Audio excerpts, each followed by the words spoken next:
Hi friend मोर राजेश कामसूत्र ओडिया को आपको स्वागत करुच्ची। आज टॉपिक महिला मानकर भिजाइना केते प्रकार आउ सेगुड़िक कौन कौन चलतु जानिबा। ता पूर्व जदि आम चैनल को आपने सब्सक्राइब करना तले जाइए रेड कलर बटन को क्लिक कर सब्सक्राइब करूँ आ पाखरे थिबा बेल आइकन को क्लिक कर दिंतु एमती इंटरेस्टिंग वीडियो नोटिफिकेशन सर्वप्रथम पाइबा।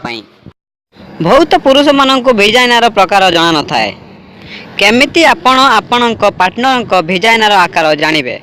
जेमिति महिला मानक पुरुषर लिंग विषय जना थाए सेमिति पुरुष मानक भी महिला भिजाइना विषय जानिबा दरकार। महिला मानकर भिजाइना अनेक प्रकार होता है कारण महिला मानकर शरीर हिसाब से तांकर भिजाइनार आकार होता है। अलग अलग महिला मानकर अलग अलग भिजाइनार आकार होता है। सेति मध्यरु टी प्रकार भिजाइना टी प्रकार भिजाइना पुरुष मानक बहुत भल लगे कारण ये प्रकार भिजाइना कम बयसर महिला मानकर होता है।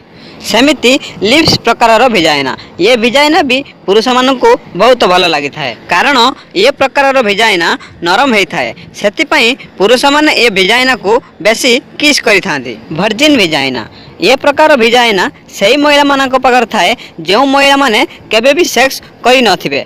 सेतिपाई प्रायतः सब पुरुष माने चाहती कि से वर्जिन वाला भिजाइना सह सेक्स करबा पाई।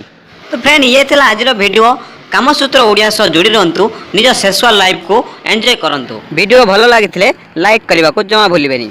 जदि एपर्यंत आम चैनल को आपने सब्सक्राइब करना ताले एमती इंटरेस्टिंग वीडियो देखिया पई तळे जाइछा रेड कलर बटन को क्लिक करी सब्सक्राइब करंतु और पाखरे थिबा बेल आइकन को क्लिक करंतु नुआ नुआ वीडियो नोटिफिकेशन सर्वप्रथम पाइबा पई। पुणी आसीबी आ गोटे एमती इंटरेस्टिंग वीडियो नहीं से पर्यंत बाय बाय। सब्सक्राइब करबा को जमा भूलिबेनी।